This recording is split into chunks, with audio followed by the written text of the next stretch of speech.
बोलिए वृंदावन बिहारी लाल की जय। बोलिए सदगुरुदेव महाराज की जय।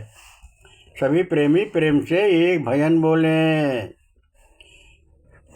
बरसे गो नाम रस, बरसे गो, बरसे गो, बरसे गो नाम रस, बरसे गो, बरसे गो, बरसे गो नाम रस, बरसे गो, बरसे गो, बरसे गो श्याम रस, बरसे गो, बरसे गो, भक्त रंगे सब श्याम रंग में, भक्त रंगे सब श्याम रंग में, हरदम रहते श्याम भजन में। तरसे गो मन श्याम रंग को, तरसे गो, तरसे गो मन श्याम रंग को, तरसे गो, तरसे गो, बरसे गो नाम रस, बरसे गो, बरसे गो,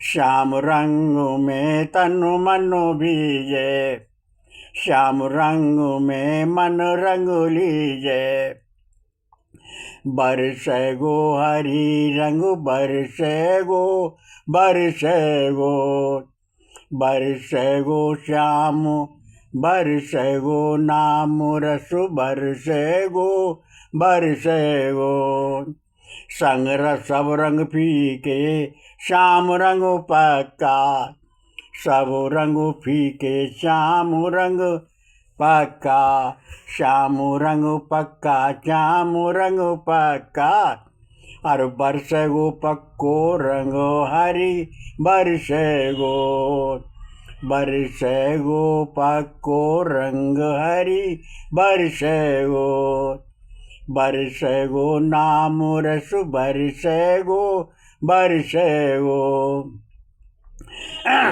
राम कृष्ण दास श्याम रंग रंग लो, राम कृष्ण दास श्याम रंग रंग लो, सत्संग के अब रंग में रंग लो, बरसे गो सत्संग रंग, बरसे गो सत्संग रंग, बरसे गो हरि सत्संग रस, बरसे गो, बरसे गो हरि सत्संग रस, बरसे गो, बरसे गो नाम रस, बरसे गो, बरसे गो, बरसे गो श्याम रस, बरसे गो, बरसे गो, बरसे गो नाम रस, बरसे गो, बरसे गो। सभी प्रेमी प्रेम से संकीर्तन बोलें।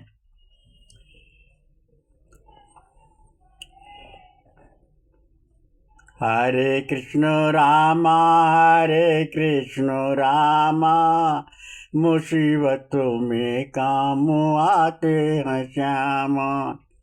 हरे कृष्ण रामा, हरे कृष्ण रामा, मुसीबतों में काम आते हैं श्याम। हरे कृष्ण रामा, हरे कृष्ण रामा, मुसीबतों में काम आते हैं श्यामा। हरे कृष्ण रामा, हरे कृष्ण रामा, मुसीबतों में काम आते हैं श्यामा। बोलिए वृंदावन बिहारी लाल की जय। बोलिए सतगुरुदेव महाराज की जय। सभी प्रेमी प्रेम से सत्संग सुने। प्रत्येक प्राणी की प्रभु के प्रति अपना अपना श्रद्धा प्रेम भाव होता है। सबके भाव प्रेम श्रद्धा एक से नहीं होते। वह प्रभु के प्रति भाव हमारा गुरु ज्ञान पर निर्भर होता है। जैसा ज्ञान होगा वैसा ही श्रद्धा भाव होगा। इस हमसे दूसरे की श्रद्धा भाव कम ज़्यादा हो सकती है। ये नहीं कि हम समझते कि हमारी श्रद्धा भाव सबसे प्रेम बड़ा है, परंतु ये सत्य नहीं है। सत्तो श्रद्धा भाव किसका कितना ये तो स्वयं भगवान ही जानते हैं, प्राणी नहीं। ये प्रश्न अर्जुन ने एक बार भगवान श्री कृष्ण से किया था। प्रभु मैं ही आपका सबसे बड़ा भक्त हूँ, मुझसे बड़ा तो कोई नहीं होगा। अर्जुन को अहंकार हो गया। प्रभु अहंकार तो किसी का कभी नहीं रखते। प्रभु ने कहा अर्जुन मेरे भक्त एक से एक बड़े संसार में बहुत हैं, तू उनको नहीं जानता, केवल मैं ही उन्हें जानता हूँ कि कौन कितना बड़ा और कौन कितना छोटा भक्त है। अर्जुन बोले मुझसे बड़ा आपका कोई भक्त नहीं है। प्रभु बोले नहीं, आपसे बहुत बड़े बड़े भक्त मेरे पड़े हैं। अर्जुन बोले अगर कोई मुझसे बड़ा भक्त आपका हो तो प्रभु मुझे अपना दिखाइए, उस भक्त के मुझे दर्शन कराइए। भगवान बोले कि मैं अपने भक्त को कभी परेशानी देना नहीं चाहता, मैं अपने भक्त को कभी परेशानी देना नहीं चाहता। श्री कृष्ण बोले अपने भक्त को किसी तरह की परेशानी देना नहीं चाहता। अर्जुन नहीं माने, जिद करने लगे। यही प्रश्न यमराज ने भगवान श्री कृष्ण से एक बार किया था। प्रभु ने दोनों को दिखाया। प्रभु बोले अब मुझे अपने भक्त को परेशानी देनी ही पड़ेगी। भगवान श्री कृष्ण ने यमराज को शेर बनाया तथा अर्जुन और स्वयं भगवान श्री कृष्ण साधु स्वरूप धारण कर मोर ध्वज के द्वारे आकर अलग जगा दिया। मोर ध्वज बड़े धर्मात्मा राजा थे, भगवान श्री कृष्ण के सच्चे पक्के अनन्य भक्त थे। मोर ध्वज उसकी पत्नी और एक पुत्र तामर ध्वज था। 3 प्राणी थे, तीनों ही प्रभु के अनन्य भक्त थे। साधु स्वरूप में भगवान श्री कृष्ण बोले राजा मोर ध्वज से हमारा शेर बहुत भूखा है, ये केवल मांस ही खाता है। भगवान मैं बाजार से मांस मंगवा कर खिला दूंगा। प्रभु बोले नहीं राजन, ये तो आपके पुत्र का ही मांस खाएगा। राजा रानी दोनों आरे से बीसे चीरे और आंखों में पानी ना आए, आंखों में एक भी आंसू ना आए। अगर चीरते समय पानी आंख में आ गया तो हमारा शेर नहीं खाएगा। राजा ने रानी से पूछा। रानी बोली स्वामी मृत्यु तो एक दिन होना ही है। पुत्र ने भी यही कहा, तीनों राजी हो गए और राजा रानी ने आरे से पुत्र को चीरकर एक खांप प्रभु ने शेर को डाल दी और एक खांप शरीर को अन्य कमरे में रखवा दिया।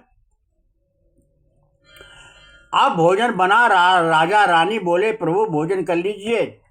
प्रभु ने कहा 5 थाली भोजन परस लो। राजा रानी बोले प्रभु 4 ही तो हैं, 5 थाली का क्या होगा। श्री कृष्ण बोले जी तुम तो हम प्रभु 2, हम श्री कृष्ण बोले तुम 2 और हम प्रभु 2। प्रभु तो पुत्र तो हमारा मर गया, हमारा पुत्र हमारा प्रभु मर गया। प्रभु बोले आप भोजन 5 थाली में परसिए और थाली परसी गई। भगवान श्री कृष्ण बोले तामर ध्वज को आवाज लगाओ। वह बोले प्रभु ये तो शेर खा गया। प्रभु बोले आवाज तो लगाओ। प्रभु ने उसे इशारे में ठीक कर दिया। आवाज देते ही वो भागते आ गया। भगवान श्री कृष्ण ने अपने चतुर रूप से दर्शन दिए। अर्जुन दांत तले उंगली दबा गए। प्रभु आप धन्य है, आपके लीला धन्य है। प्रभु अंतर्ध्यान हो गए। भक्त को दर्शन देकर यमराज अर्जुन दोनों भगवान श्री कृष्ण के चरणों में गिर गए। बोलिए ऐसे ऐसे प्रभु आपके भक्त हैं, हम तो आपकी महिमा को कौन जान सकता है, आपकी महिमा तो अपरंपार है। तो श्री कृष्ण कहते हैं हे अर्जुन मैं तो भाव का भूखा हूँ।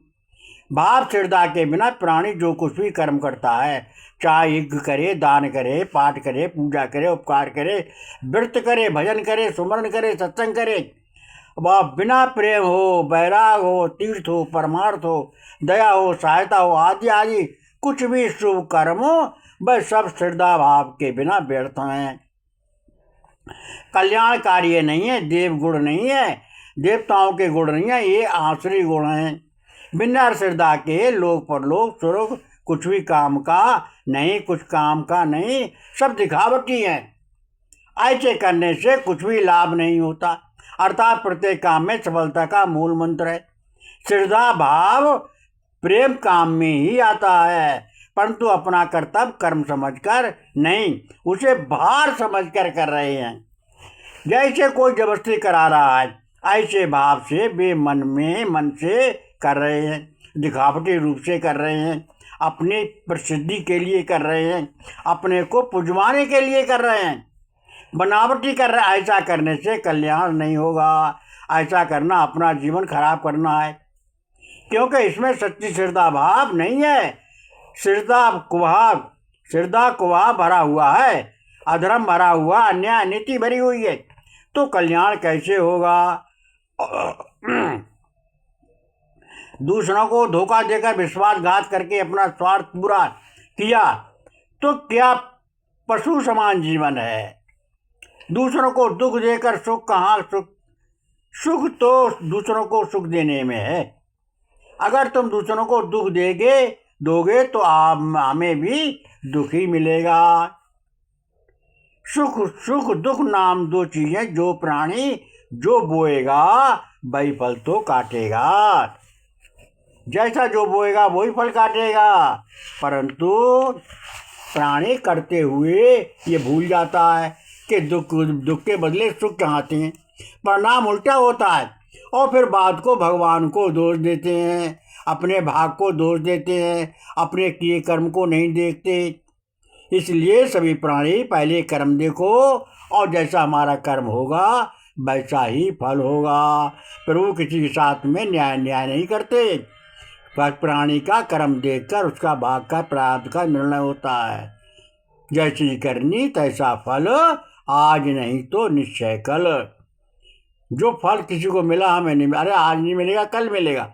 जब तुम्हारा नंबर आएगा, जैसे खेती है, कोई 3 साल की, कोई 6 साल की, कोई 5 साल की, कोई और समय की, तो ऐसे ही कर्मों की खेती है। जिसके जो नंबर आता है तो वो समय आने पर ही उदय होता है। ऐसे समझकर एक शिष्य अपने गुरुदेव को पूर्णतः विश्वास भाव रखता था। और गुरुदेव जो मेरे साथ करेंगे वो अच्छा ही करेंगे, गोविंद जो मेरे साथ करेंगे वो अच्छा ही करेंगे। वो गुरुदेव कभी शिष्य का अनित नहीं कर सकते। सत्य गुरुदेव भी त्रिकालदर्शी थे, वो भी अपने शिष्य का मन की बात सब जानते थे। एक बार भ्रमण करने गुरु शिष्य दोनों चले।